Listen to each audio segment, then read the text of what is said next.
ពេលនេះគឺសារព័ត៌មានល្បីមួយគឺ Wall Street Journal ជាកាសែតល្បីរបស់អាមេរិកដែលសរសេរនៅលើអត្ថបទរបស់ខ្លួនដាក់ថាប្រទេសកម្ពុជាបានคล้ายទៅជាប្រទេសមិន Cambodia ទេគឺ Scambodia ភាសានេះគឺមានន័យគ្រូតគ្រៀតបន្តិចពាក្យ Scambodia ហ្នឹងគឺមកពាក្យ scam បូកនឹង Cambodia នៅពេលដែល scam ហ្នឹងបានន័យថាការឆបោក Cambodia ហ្នឹងគឺកម្ពុជាដល់ពេល scam បូកនឹង Cambodia គេលុបពាក្យខ្លះទៅចេញទៅជា Scambodia វិញចឹងបានន័យថាជាការដាក់ឈ្មោះប្រទេសកម្ពុជាឈ្មោះថ្មីគឺជាប្រទេសឆបោកអនឡាញហ្នឹងឯងតាមពិតឈ្មោះនេះគឺសារព័ត៌មានបើជាខ្មែរដែរខ្ញុំគិតថាសារព័ត៌មានដាក់នេះគឺវាលើសដែរប៉ុន្តែ Wall Street Journal នេះមិនមែនឲ្យឈ្មោះកម្ពុជាថ្មីថា Cambodia ឬប្រទេសឆបោកហ្នឹងជាឈ្មោះថ្មីអញ្ចឹងទេគេដាក់នៅក្នុងអភន្តរៈឬក៏ពាក្យមួយដែលចង់និយាយថាគេចង់លេងពាក្យលេងអីផងណាប៉ុន្តែប្រតិកម្មខ្លាំងណាស់ពីកម្ពុជាជាពិសេសអ្នកនាំពាក្យរបស់ក្រសួងព័ត៌មានអីហ្នឹងគឺគាត់លើកឡើងថាមិនគួរណាដែលប្រទេសមហាអំណាចដោយអាមេរិកនឹងមានកាសែតល្បីអីអញ្ចឹងក្បត់វិជាជីវៈរើសអើងកម្ពុជាអីមកប្រើហៅកម្ពុជាថាជាប្រទេសឆបោកអីដូច្នេះទេហើយលោកក៏ជំទាស់ដែរតាមពិតអ្នកនាំពាក្យរបស់ក្រសួងព័ត៌មានលោកអាសនារិទ្ធហ្នឹងគឺគាត់និយាយនៅក្នុងសារព័ត៌មានក្នុងស្រុកហ្នឹងគឺរហូតដល់ទៅសរសេរលិខិតប្តឹងទៅសារព័ត៌មានហ្នឹងឲ្យឈប់ប្រើពាក្យហ្នឹងតាមពិតយើងអាចប្តឹងគេអត់ឲ្យឈប់ប្រើពាក្យហ្នឹងបានទេព្រោះអីបើតាមខ្ញុំមើលជាការពិតប្រើពាក្យហ្នឹងគឺវារៀងដូចលើសមែនក៏ប៉ុន្តែគេប្រើពាក្យហ្នឹងនៅក្នុងវងកញ្ចក់ទេគឺគេមិនមែនប្រើថាហៅកម្ពុជាថាជាប្រទេសឆបោកអញ្ចឹងគេដាក់នៅក្នុងវងកញ្ចក់ហ្នឹងចង់និយាយថាជាពាក្យបង្កើតថ្មីមួយដែលវាមានscam វាមាន Cambodia អញ្ចឹងទៅបងប្អូនជាប្រជាពលរដ្ឋខ្មែរបើយើងនិយាយទៅគឺពិតជារឿងនេះវាធ្វើឲ្យកម្ពុជាអាប់មុខនៅលើឆាកអន្តរជាតិដែរណាព្រោះអីថៅយើងថាជាប្រទេសឆបោកដោយសារព័ត៌មានអន្តរជាតិប៉ុន្តែរឿងនេះណាអ្នកដែលឈឺចាប់មិនមែនជនជាតិខ្មែរទេបងប្អូនអ្នកដែលឈឺចាប់គួរតែជាមេដឹកនាំរបស់កម្ពុជាសពថ្ងៃយើងឈឺចាប់កម្ពុជាសពថ្ងៃមនុស្សដែលឈឺចាប់មិនមែនឈឺចាប់នឹងគេដាក់ឈ្មោះយើងទេយើងត្រូវឈឺចាប់នឹងគេដែលធ្វើឲ្យកម្ពុជាមានឈ្មោះអញ្ចឹងហេតុអីបានជាយើងនាំគ្នាឲ្យអង្គើឆបោកអនឡាញហ្នឹងក៏ក្រាក់ពេញផ្ទៃប្រទេសរហូតតតែអន្តរជាតិគេដឹងរហូតហៅឈ្មោះយើងអញ្ចឹងយើងទៅរករឿងអ្នកដែលធ្វើឲ្យប្រទេសយើងមានឈ្មោះអញ្ចឹងកាសែតយកមកធ្វើហ្នឹងវាជារឿងមួយដែលគេដាក់ទៅដើម្បីតាក់ទាញការចាប់អារម្មណ៍មែនហើយខ្ញុំថាលើសហ្នឹងក៏លើសខ្លះដែរប៉ុន្តែគេដាក់នៅក្នុងវងកញ្ចក់អីទេវាមិនមែនជាពាក្យថាអូឥឡូវកាសែតហ្នឹងគេចាប់ផ្ដើមបង្កើតពាក្យថ្មីឲ្យកម្ពុជាមិនមែនទេប៉ុន្តែតិចទៀតទៅគេនឹងប្រើពាក្យអញ្ចឹងដែរនៅពេលដែលកាសែតល្បីប្រើអញ្ចឹងយូរគេហៅ Cambodia ជា Scambodia ដែរអាហ្នឹងហៅថាអាក្រក់ប៉ុន្តែអ្នកដែលឈឺចាប់ដូចខ្ញុំនិយាយអញ្ចឹងគឺមេដឹកនាំកម្ពុជាព្រោះដែលធ្វើឲ្យកម្ពុជាคล้ายទៅជាប្រទេសគេវាយប្រហារអញ្ចឹងបានដាក់ឈ្មោះអញ្ចឹងបានមិនមែនប្រជាពលរដ្ឋយើងមួម៉ៅហ្នឹងតែពួកខាងគណៈបកប្រជាជនកម្ពុជាទេដែលមួម៉ៅគេហៅឈ្មោះអញ្ចឹងបើក្រុមខាងប្រឆាំងខាងដែលមិនគ្រប់គ្រងរដ្ឋាភិបាលឈ្មោះនេះគឺពួកគាត់ហាក់បីដូចជាមិនតោមនិញអីហ្មងទេព្រោះគាត់សំដៅទៅលើមិនមែនគេឲ្យឈ្មោះកម្ពុជាជាតិសាសន៍កម្ពុជាទេគឺគេឲ្យសំដៅទៅលើការដឹកនាំប្រទេសបែបនេះដែលធ្វើឲ្យកម្ពុជាមានឈ្មោះបែបនេះអញ្ចឹងចំពោះអ្នកប្រឆាំងគិតថាសមមុខណាអញ្ចឹងវិញប៉ុន្តែអ្នកដែលគ្រប់គ្រងគណៈបកប្រជាជនឬក៏រដ្ឋាភិបាលគេថាមិនទេធ្វើនោះបំផ្លាញកិត្តិយសកម្ពុជាយើងមិនមែនជាឈ្មោះប្រទេសអញ្ចឹងទេយើងខំប្រឹងដែរឃើញប្រយុទ្ធប្រឆាំងអំពើឆបោកអនឡាញមែនតែនទៅមកដល់នេះគឺបិទមជ្ឈមណ្ឌលឆបោកអនឡាញ250កន្លែងជាងបងប្អូនយើងត្រូវសរសើររដ្ឋាភិបាលដែរមិនអញ្ចឹងចាប់មនុស្សបញ្ជូនទៅវិញជាង 13000 នាក់ជាជនបរទេសនេះថ្ងៃនេះជា1000ម្សិលមិញ1000នាក់ជាងទៀតទៅច្រើនប្រទេសមែនតើគឺកុំតិចបង្ក្រាប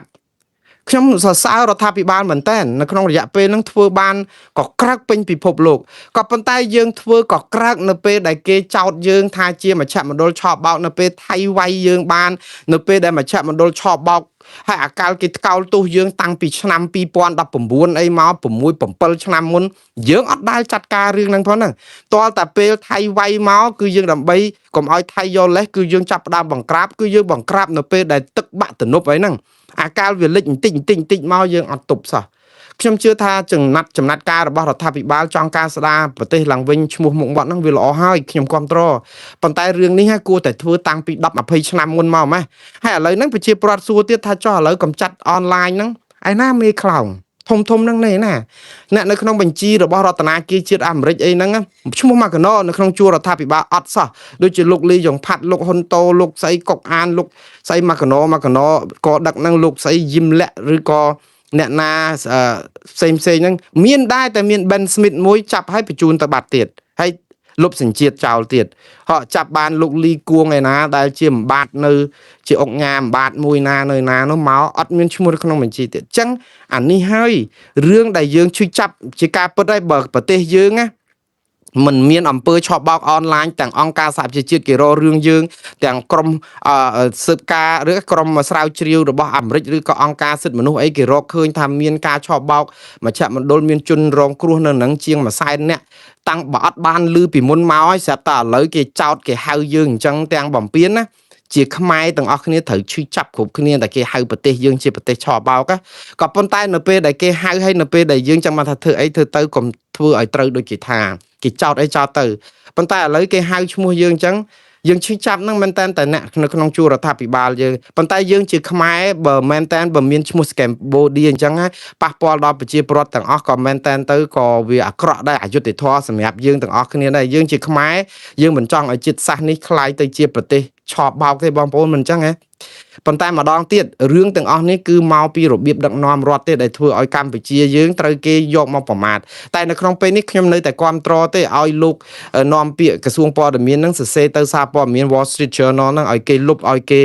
កែឬក៏អីទៅអាហ្នឹងវាមិនអីទេសំរុំតែធ្វើទៅតាមការគួរអញ្ចឹងណាតែយ៉ាងណាបងប្អូនដោយសារព័ត៌មាននៅច្រើនហើយខ្ញុំម្លាយតែផ្អែមបន្លែហើយឥឡូវដល់ម៉ោងទៅធ្វើការផងខ្ញុំជពាក់មួយគឺតើអ្វីជាកិច្ចសន្ទនា 2+2 រវាងចិននិងកម្ពុជាតាមពិត 2+2 ហ្នឹងគឺសំដៅទៅលើក្រសួងការបរទេសនិងក្រសួងការពារជាតិចិនហើយនិងកម្ពុជាជួបគ្នានៅកម្ពុជានៅឆាប់នេះហ្នឹងគឺមែនតើមិនមានអីថ្មីទេចិនធ្វើដើម្បីតែប្រយោជន៍ចិនទេព្រោះអីចិនមិនដែលជួយខ្មែររឿងថៃព្រំដែនចៃចិនប្រលេះដៃចិនចោលហើយនេះជាសន្យាឆ្នាំមុនចោលមកតាំងពីប្រធានាធិបតីចិនចូលមកស្រុកខ្មែរហើយក៏ជាប់មាត់ជាប់អីឥឡូវក៏ប្រជុំទៅរដ្ឋមន្ត្រីការបរទេសចិនរដ្ឋមន្ត្រីការពារខ្មែរចិននឹងពីក្រសួងហ្នឹង 2+2 ហ្នឹងតែបើយើងនិយាយពីផលអីជាដុំកំភួនអីដើម្បីដោះស្រាយព្រំដែនវាអត់មានទេព្រោះចិនចំណេញតែប្រយោជន៍គេទេបាទនិយាយទៅចុងក្រោយគឺសេតវិមានសន្យាថាការចរចាណាមួយជាមួយអិរ៉ង់នឹងដឹងតែចំណេញអាមេរិកបងប្អូនការចរចានេះគឺអាសានវិទ្យគឺស្អែកនេះហើយគឺអាសានវត្តហ្នឹងគឺចប់ណាអាបត់ជប់បាញ់អាមេរិកថាកំតិចឥឡូវនេះបញ្ជូនភ្នាក់ងារទៅអស់អាមេរិកបានប្រាប់ទៀតថាលោកត្រាំសេតវិមានថាបើក្រោមការដឹកនាំលោកត្រាំគឺចរចាជាមួយអិរ៉ង់ដឹងតែចំណេញអាមេរិកចំណេញអឺរ៉ុបចំណេញមជ្ឈមបូព៌ាអត់ឲ្យខាតទេហើយអិរ៉ង់គេថាគេអត់ឲ្យខាតដែរឥឡូវចាំមើលអ្នកណាខាតអ្នកណាចំណេញប៉ុន្តែអិរ៉ង់ចោះចាមិនឈ្នះអាមេរិកទេបងប្អូនពួកអីអិរ៉ង់ខ្ទេចខ្ទីអស់ហើយអាមេរិកបំផ្លាញមាត់អស់ហើយឥឡូវចាប់កប៉ាល់ចាប់អីទៀតហើយចុងក្រោយហ្នឹងគឺមានអតីតយុទ្ធជនអាមេរិករាប់សិបនាក់នាំគ្នាទៅវិមានរដ្ឋសភាអាមេរិកហ្នឹងគឺទៅធ្វើបាតកម្មតវ៉ាឲ្យបញ្ឈប់សង្គ្រាមជាមួយអិរ៉ង់ពួកអីអតីតយុទ្ធជនហើយនឹងក្រុមគ្រួសារប្រហែលជា50នាក់ទៅនឹងឥឡូវប៉ូលីសគេខាត់ខ្លួនខាត់អីគេថាអាសង្គ្រាមហ្នឹងអ្នកដឹងបានដឹងគេធ្វើទាហានហ្នឹងគឺបញ្ហាផ្លូវចិត្តបញ្ហាបាក់ស្បាតបញ្ហាជំងឺ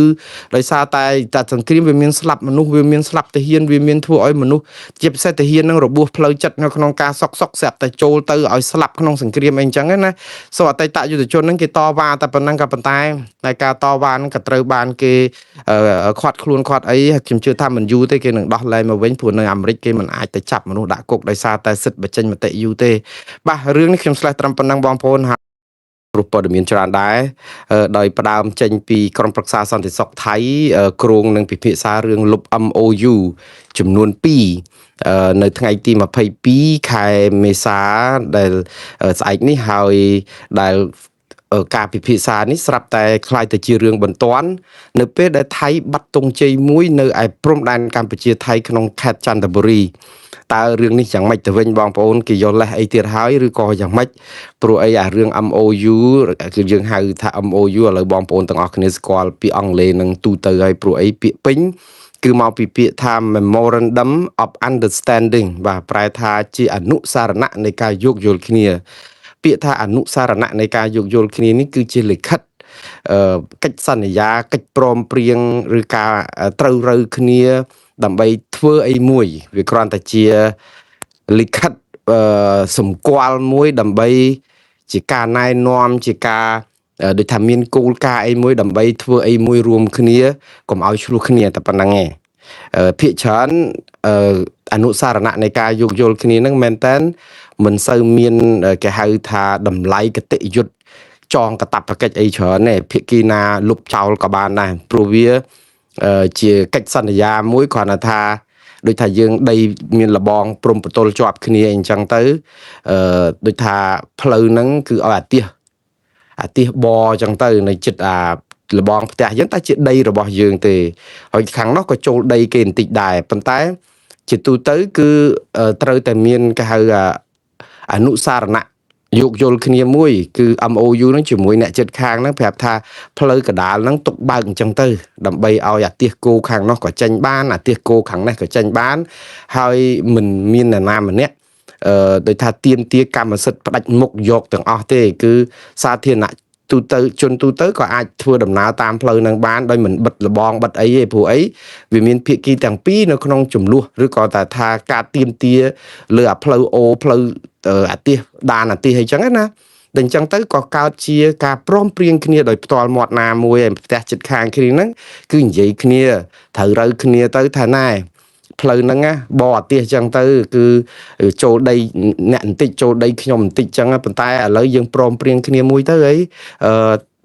បចឹងទៅមិនបាច់ធ្វើលបងធ្វើអីទេនាំឲ្យពិបាកវៀងពិបាកអីចឹងទៅអញ្ចឹងអាការដែលជជែកគ្នាសំបីតែផ្ទាល់មាត់ហ្នឹងក៏คล้ายទៅជា MOU ដែរជាអនុសារណៈនៃការយោគយល់គ្នាមួយរវាងម្ចាស់ផ្ទះទាំងសងខាងហ្នឹងប្រាប់ថាដីនេះប្រើអញ្ចឹងទៅ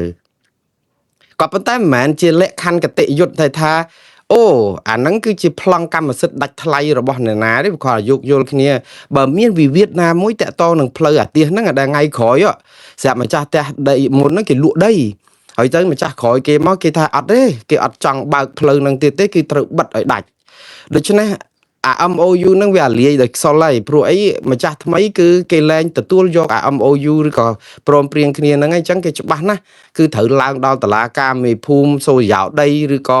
ស្អីគេដើម្បីកាត់ក្តីហើយអា MOU នេះវាគ្រាន់តែជាកិច្ចព្រមព្រៀងឲ្យយោគយល់គ្នាដើម្បីប្រើប្រាស់អាស្រ័យផលដីហ្នឹងកុំឲ្យឆ្លោះគ្នាក្នុងរយៈពេលណាមួយប៉ុន្តែបើមានវិវាទអីលើសពីការដែលអាចនឹងយោគយល់គ្នានឹងបានវាត្រូវតែឡើងទៅដល់តុលាការហើយអាហ្នឹងគឺអញ្ចឹងកម្ពុជានិងថៃមានដូចគ្នាដែរគឺដើម្បីគ្រប់គ្រងព្រំដែនយើងទាំងពីរអ្នកហ្នឹងជាពិសេសគឺដោយសារតែម្នាក់គិតថាព្រំដែនកម្ពុជាគ្រប់គ្រងដោយអំណាចនៃផែនទីខ្នាត1 លើ 50,000 ម្នាក់ទៀតថា1 លើ 200,000 នៅកម្ពុជាគឺយកសំអាងទៅលើផែនទីដែលមាននៅក្នុងសន្ធិសញ្ញាបារាំងសៀមឆ្នាំ1904និង1907ហើយដល់តែអញ្ចឹងទៅធ្វើឲ្យភាគីថៃគិតថាបើខ្មែរប្រើផែនទី1 លើ 200,000 ហើយខ្លួនប្រើលើ1 លើ 50,000 រួចទៅព្រំដែននឹងមានដល់ទៅ800 គីឡូដីឯនោះហ្នឹងជាប់ព្រំបតលគ្នាហើយទៅគ្រប់គ្រងព្រំដែនហ្នឹងយ៉ាងម៉េចបើពីរអ្នកដដើមគ្នាដីកដាលហ្នឹងវាអត់មានអាចនឹងទៅចែកគ្នាកើតទេឬហើយបើអត់ព្រមប្តឹងអត់ព្រមផ្ដាល់អីទៅតុលាការដើម្បីឲ្យសើរើសន្ធិសញ្ញាបារាំងសៀមហ្នឹងទេគឺបានន័យថាព្រំដែនហ្នឹងគឺតលតែមានការយោគយល់គ្នាប្រើសិនមិនមែនបានន័យថាយោគយល់គ្នាហ្នឹងអ្នកឯងត្រូវតែយកអាហ្នឹងដាច់ទេមិនមែនទេជាការព្រមព្រៀងគ្នាកុំឲ្យឆ្លោះគ្នាអញ្ចឹងហើយដើម្បីគ្រប់គ្រងព្រំដែនហ្នឹងកុំឲ្យឆ្លោះគ្នាដោយសារតែរឿងតុលាការចាំប្តឹងតាមក្រោយឬក៏យ៉ាងម៉េចទៅគឺកម្ពុជានិងថៃក៏មាន MOU ដល់ទៅ2គឺអនុសារណៈនៃការយោគយល់គ្នាឆ្នាំ2000ដែលកាលនោះគឺសំដៅទៅលើការតែគ្រប់គ្រងព្រំប្រទល់ដែនសីមាផ្លូវគោកទេអាហ្នឹងគឺនិយាយពីរឿងគ្រប់គ្រងប្រាសាទតាមាន់ធំប្រាសាទតាមាន់តូចប្រាសាទតាកបីប្រាសាទអីតំបន់ទាំងអស់ដែលឆ្លោះគ្នាហ្នឹងគឺមាននៅក្នុងជាប់នៅ MOU មួយគឺ MOU ឆ្នាំ1900ឆ្នាំ2000នឹងឯងចឹងហើយបានមានអនុសារណៈកម្ពុជានិងថៃមិនដឹងហេតុអីបានយកអា MOU ហ្នឹងឆ្នាំ2000ហ្នឹងទៅតម្កល់នៅអង្គការសហប្រជាជាតិទៅទៀតដើម្បីឲ្យគេដឹងឮហ ហើយទៅនាំគ្នាអះអាងថាតែពេលយកទៅដាក់នៅអង្គការសហប្រជាជាតិអា MOU ហ្នឹងអាអនុសារណៈនៃការយោគយល់គ្នាហ្នឹងវាคล้ายទៅជាសន្ធិសញ្ញាទៅហើយបានន័យថាវាជាលិខិតតុបកកតិយុត្តដែលមានការត្រូវតែគោរពតាមផ្លូវច្បាប់ដែលមិនអាចមានអ្នកណាបំពានបានហើយអត់អាចអ្នកណាលុបបានទៀតអានេះគឺជាការបកស្រាយនៅក្នុងន័យចង្អៀតទេប៉ុន្តែបងប្អូនដូចខ្ញុំជម្រាបអញ្ចឹងពាក្យថា MOU ការយោគយល់គ្នាហ្នឹងគឺវាគ្រាន់តែឥឡូវឧទាហរណ៍ដូចមិញផ្លូវអាទិះគោមិញអញ្ចឹងយោគយល់គ្នាស្រាប់ដល់ពេលថ្ងៃមួយដើម្បីឲ្យមានសាកសី2នាក់ហ្នឹងអ្នកផ្ទះចិត្តខាងគ្នាហ្នឹងនិយាយផ្ទាល់មាត់ក៏ដោយថាផ្លូវហ្នឹងប្រើ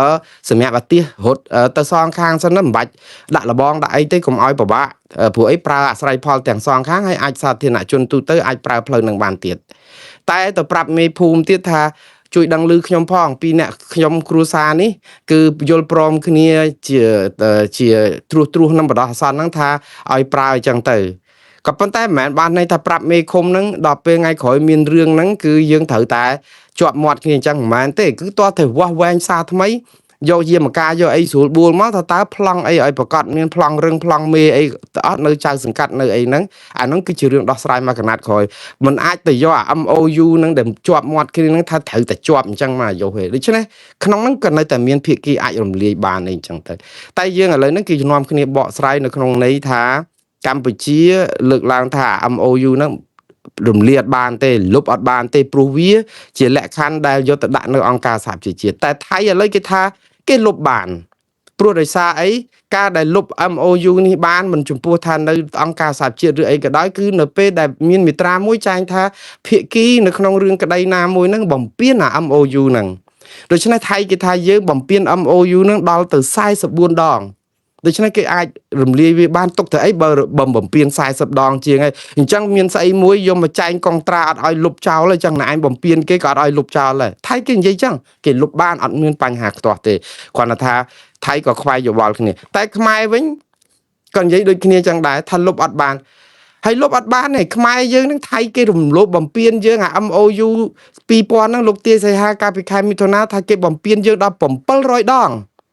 ព្រោះយើងអត់លុបទេចាំ700ដងហ្នឹងអត់ព្រមរករឿងគេទេដូច្នេះភាគីថៃនិងខ្មែរមានហេតុផលដូចគ្នានៅក្នុងការរំលាយ MOU ដោយការបំពានវាដូច្នេះអត់មានសំណួរសួរថាលុបបានឬលុបមិនបានទេសំណួរសួរទៅវិញថាបើលុប MOU ហ្នឹងវាចង្រៃអីវាចំណេញអីវិញចេះវាគិតចេះវិញអ្នកដែលខាតច្រើនជាងគេនៅក្នុងការលុប MOU នេះនៅក្នុងពេលនេះគឺកម្ពុជាអត់ថៃទេព្រោះអីនៅក្នុងកិច្ចព្រមព្រៀងគឺមានចងកាតព្វកិច្ចមួយប្រើ MOU 2000ហ្នឹងវាមានគណៈកម្មាធិការ JBC គណៈកម្មការវាស់វែងកិច្ចការព្រំដែនថៃខ្មែរហ្នឹងហើយ JBC ហ្នឹងមានចងមួយដែរតាក់ទងនឹងការប្រើប្រាស់ផែនទីខ្នាត1លើ200,000ដែលជាការដែលចំណេញខាងភាគីកម្ពុជាច្រើនមានប្រៀបលើថៃទេនៅក្នុងន័យហ្នឹងប៉ុន្តែថៃគេដឹងថាគេចាញ់ប្រៀបយើងឥឡូវគេវាយយកដីយើងបានអស់ច្រើនកន្លែងហើយមានរឿងអីដែលគេត្រូវទុក MOU នឹងទៀតអញ្ចឹងដើម្បីឲ្យអស់ម៉ងសៅកុំឲ្យកម្ពុជាយកលេសថាអា MOU នឹងចងថៃឲ្យប្រើផែនទីខ្នាត1លើ200,000អញ្ចឹងលុបវាចោលតែម្ដងលុបកិច្ចសន្យានៅក្នុងការផ្ទៀងផ្ទាត់ផែនទីដើម្បីប្រើខ្នាតលើ200,000កម្ពុជាអស់អីអាលីងតែម្ដងនេះថៃកំពុងតែធ្វើហើយឥឡូវនេះថ្ងៃទី22ខែមេសានេះគឺបើតាមអ្វីដែលកាសែតថៃចុះផ្សាយពីជំហររបស់រដ្ឋមន្ត្រី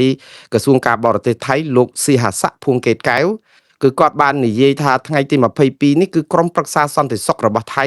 នឹងជួបប្រជុំគ្នាយករឿង MOU ទាំងពីរហ្នឹងយកមកពិគ្រោះតែម្ដងគឺតាក់ទងនឹងការសម្រេចលុបឬក៏មិនលុបបងប្អូនចំពោះខ្ញុំMOU ទាំងពីរនេះជិះមិនផុតពីលុបទេព្រោះថៃអត់មានហេតុផលអីនឹងទុកវាទេព្រោះវាអត់មានចំណេញអីដល់ថៃទី1ទី2គឺថៃនៅអា MOU ទុកនាំឲ្យខាតថៃឥឡូវបានដីខ្មែរឲ្យទុកទៅអីអាដីត្រួតសមុទ្រនោះអា MOU 2000 គុតហ្នឹងគឺតាក់ទងនឹងដីដែលរឹបអូសបាននៅព្រំប្រទល់ដែនដីគោកហ្នឹងគឺថៃយកលុបវាចោលគឺថៃគិតថាផែនទីខ្នាត1លើ50,000ប្រើដាច់ហ្មងដូច្នេះយកដីយើងទៅទេអត់បាច់ចរចាក៏មិនឈ្នះថៃដែរព្រោះបើអត់មាន MOU ហ្នឹងឬអត់មាន JBC ហ្នឹងគឺថៃយកអានោះដាច់ហើយ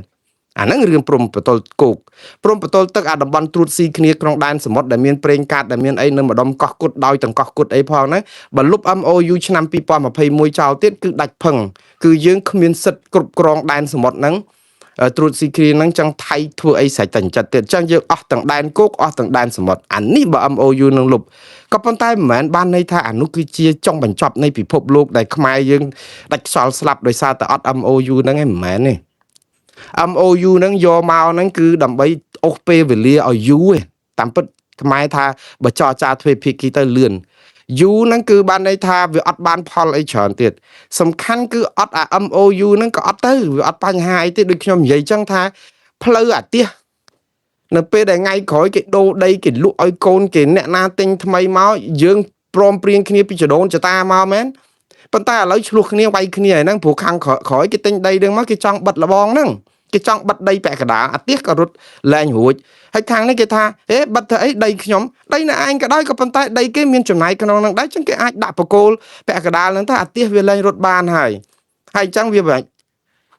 អញ្ចឹងមានតែឃុំសង្កាត់មានតែតឡាការមានតែសូយោដីនឹងឯងដែលប្តឹងដូចគ្នានឹងកម្ពុជាដែរទៅឡំប៉ាអីជាមួយថៃរឿងលុបមិនលុបឲ្យលុបទៅរឿងគឺយើងទៅតឡាការយុតិធធអន្តរជាតិនិងព្រំប្រទានអន្តរជាតិអីណោះដែលគេមានប្លង់រឹងនៅឯនោះហេតុអីបាននៅមកចរចាគ្នាបើយើងអត់ត្រូវគ្នានៅខាងក្រោមនេះផងហ្នឹងរឿងយន្តការយើងមានក៏តែយើងធ្វើឲ្យស្មុគស្មាញលំបាកមែនតើគឺធ្វើឲ្យយើងអស់សង្ឃឹមហ្មងគេថា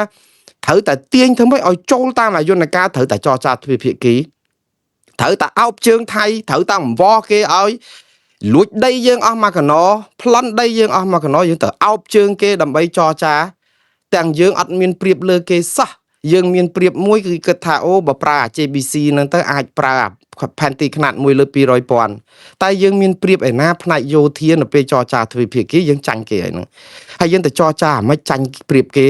យើងមើលសូម្បីតែអាមេរិកចរចាមួយអ៊ីរ៉ង់ហ្នឹងដែលអ៊ីរ៉ង់ទៅចរចាឈ្នះអាមេរិកពីអង្កលចរចាបដាវាយបដាហ្នឹងតម្លាក់ក្របបដាបិទច្រកហមមូសបដាគម្រាមកំតិចស្ពានបដាគម្រាមកំតិចអាវុធនុយក្លេអ៊ែរណែរោងចក្រផលិតនេះផលិតនោះឲ្យទម្លាក់គ្រាប់ឡើង 13,000 កន្លែងជាងឡើងខ្ទេចខ្ទីអស់អាគ្រឿងដែលអ៊ីរ៉ង់មានដូចជាកប៉ាល់ទូកកប៉ាល់ទឹកកប៉ាល់អីលិចដល់បាតសមុទ្រអស់ហើយយន្តហោះបដិញអីលែងហោះបានមួយនៅលើអាកាសរួចទៅចរចាមិនក្នុងន័យអញ្ចឹងយើងចរចាមិនឈ្នះអាមេរិកហ្នឹងដូចគ្នាជាមួយថៃអញ្ចឹងយើងទៅចរចាមិនឈ្នះថៃនៅពេលដែលសពាវុធយោធាគេមានសម្បាមហើយឥឡូវដីគេយកអស់ទៀតហើយទៅយើងបានចោះកិច្ចសន្យាពេចព្រមព្រៀងឲ្យគេនៅណានៅត្រង់ហ្នឹងទៀតនេះយើងនិយាយទៅគឺហើយឥឡូវមកពឹងលើ MOU ហ្នឹងដែលថៃគេថាលុបចោលទៅទៀតអស់អាលីងតែម្ដងហើយស្ពានយើងរើចោលអស់ទៀតស្ពានជាមួយថៃរើអស់ហើយបថងឋានទៅបថងឋានទៅដាច់ស្ពានបថងឋានមួយឥឡូវអនុទិនច័ន្ទវរៈគុលរើស្ពានអនុទិនតាំងពីយើងមាត់អត់គម្របមុននឹងគេបោះឆ្នោតរើអស់អាលីងហើយឥឡូវសម្ព័ន្ធមិត្តរបស់កម្ពុជាអត់មានសោះនៅក្នុងការចរចាហ្នឹងអាមេរិកក៏នៅខាងថៃចិនក៏នៅអត់មានគ្រប់គ្រងខ្មែរសហគមន៍អន្តរជាតិក៏អត់កោតទោសថៃឥឡូវនេះដល់ពេលអាស៊ានខ្លួនឯងនេះជាប្រធានអាស៊ានថ្មីនេះដែលលោក Ferdinand Marcos Jr. នេះដែលជាអាស៊ានបដូវវេនថ្មីទឹមតេមកលោកអនុទិនច័ន្ទវរៈគុលម្សិលមិញថ្ងៃនេះប្រាប់ទៀតថាសរសើរអំពីភាពដឹកនាំដ៏អស្ចារ្យរបស់លោកអនុទិនច័ន្ទវរៈគុលដែលជាក្តីសង្ឃឹមនិងការជឿជាក់របស់ប្រជាពលរដ្ឋថៃហើយក៏ជាការរឹតចំណងសម្ព័ន្ធភាពល្អប្រតិបត្តិការរវាងថៃនិងប្រទេសអាស៊ាននិងប្រទេសហ្វីលីពីនផងអញ្ចឹងសរសើរថៃហើយឥឡូវពួតដៃគ្នាដើម្បីប្រយុទ្ធប្រឆាំងការឆបោកអនឡាញទៀតឥឡូវចាប់ផ្ដើមមើលមកខ្មែរខ្លាយទៅជាអ្នកដែលមានបញ្ហាគេទៅពួតដៃគ្នាហើយថៃគេកំពុងតែរំលេចថាខ្មែរគឺជាមជ្ឈមណ្ឌលឆបោកអនឡាញយ៉ាងកក្រើកដែលគេយកលេសដើម្បីក្នុងការកម្ចាត់នឹងផងឥឡូវតើយើងមានអីគេទៀតខ្ញុំកំពុងតែឆ្ងល់តើយើងនៅអោបជើងថៃដល់ណាទៀតបើយើងមិនប្រើយន្តការតុលាការយុត្តិធម៌អន្តរជាតិនិងព្រំប្រទានអន្តរជាតិហ្នឹងឬក៏កិច្ចព្រមព្រៀងសន្តិភាពទីក្រុងប៉ារីហ្នឹងតើទៅផ្លូវណាឲ្យប្រកបអត់មានកន្លែងឈ្នះសោះកន្លែងដែលយើងទៅគឺកន្លែងអត់មានប្រៀបគេសោះខ្ញុំនិយាយនេះគឺខ្ញុំនៅខាងកម្ពុជាទេគឺខ្ញុំនិយាយនេះគឺក្នុងន័យថាចុះហេតុអីបានជាយើងគិតតែជ្រើសរើសផ្លូវនឹងឈ្នះគេនៅពេលដែលគេចាប់ផ្ដើមបិទផ្លូវនឹងទាំងអស់ហើយហ្នឹងគឺគេផ្ដាច់អស់ហើយយើងក៏ដឹងថាផ្លូវហ្នឹងទៅអត់ឈ្នះគេដែរតែ តែយើងឈ្នះតែមួយឯងគឺទិញទឹកចិត្តប្រជាពលរដ្ឋលួងប្រជាពលរដ្ឋឲ្យជឿថាបើចូលតាមសងនឹងហើយគឺអាចនឹងចរចាទៅវាស់ចុះវាស់ឡើងទៅបានដីម្ដុំពីរក៏យ៉ាងហោចណាស់ស្អំចិត្តប្រជាពលរដ្ឋថាមិនអត់សោះទេបានខ្លះមកវិញដែរហើយចាំមើល10 20ឆ្នាំ30ឆ្នាំ100ឆ្នាំទៀតទៅចេះតែបានបន្តិចមកវិញណាហើយទៅយើងចេះតែគិតអញ្ចឹងក៏ប៉ុន្តែយើងអត់បានគិតថា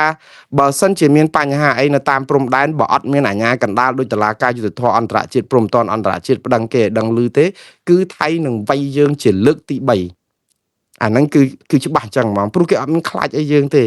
ហើយថៃមានអីខ្លាចបើយើងអត់ទាំងប្តឹងគេហើយលើកទី1ទី2ក៏អត់ប្តឹងដូច្នេះបានន័យថា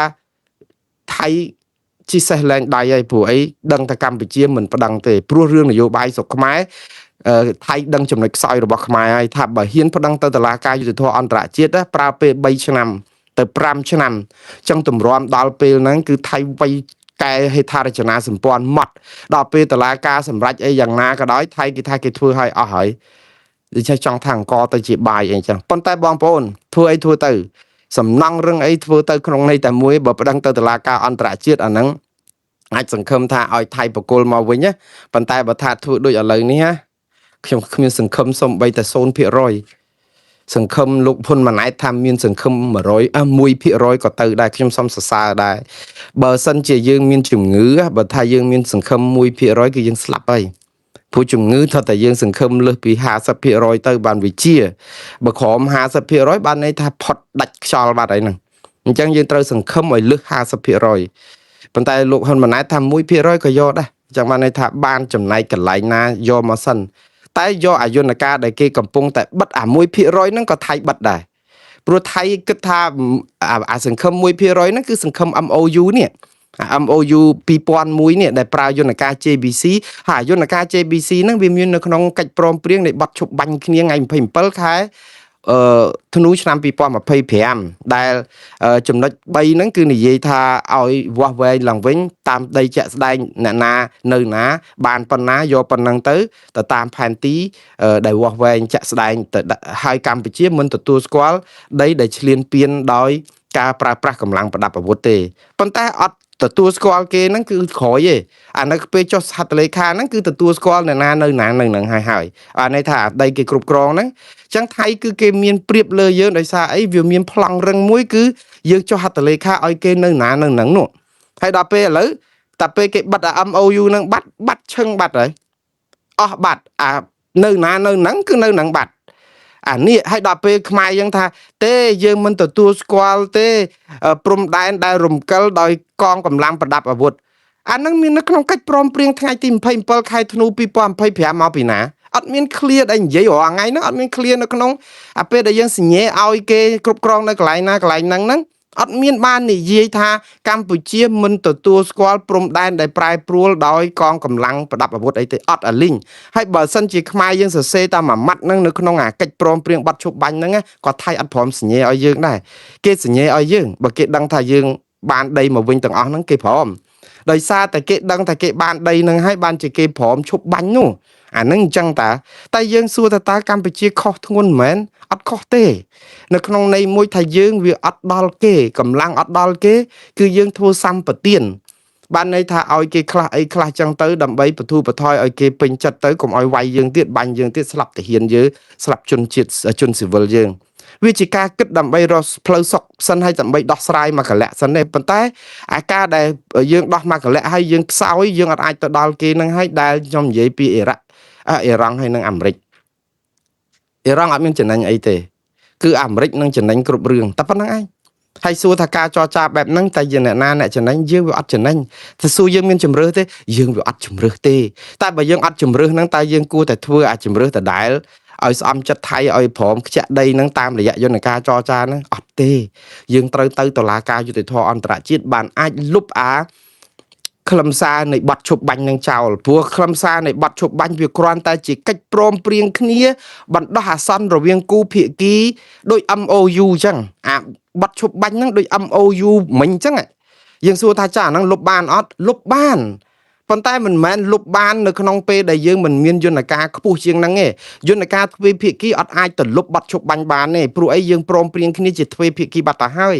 យើងដើម្បីលុបឲ្យអាខ្លឹមសារនៃបាត់ឈប់បាញ់ថាអ្នកណានៅណាអ្នកណានៅនឹងខ្ញុំមិនទទួលស្គាល់ជាផ្លូវការហ្នឹងគឺមានតែតុលាការយុត្តិធម៌អន្តរជាតិឬក៏ព្រំប្រទានអន្តរជាតិទេដែលអាចសម្រេចព្រោះបើយើងប្តឹងទៅតុលាការព្រំប្រទានអន្តរជាតិហើយតុលាការនោះរកឃើញថាថៃឈ្លានពានកម្ពុជា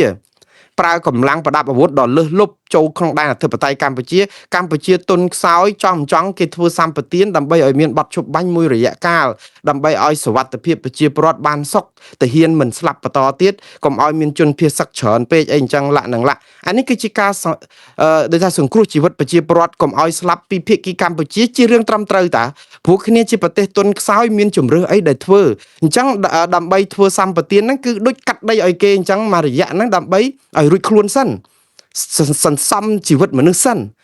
បើសិនជាតុលាការព្រំប្រទានអន្តរជាតិកាត់ក្តីគេច្បាស់ជាគិតថាទេកម្ពុជាពេលហ្នឹងគ្នាមានជំរឿសអីបើយើងទៅផ្លោងគ្រាប់មានយន្តហោះ F16 ផងប្រើ drone ផងប្រើគ្រាប់បែកចង្កោមផងផ្សែងពុលផងហើយកម្ពុជាគ្នាគ្មានអាវុធយុទ្ធភ័ណ្ឌដល់យើងហើយជាទុនខ្សោយគ្នាចង់លុះក្រោមអំណាចនៃការចាញ់យើងមួយរយៈហ្នឹងដើម្បីអីដើម្បីបានសុខ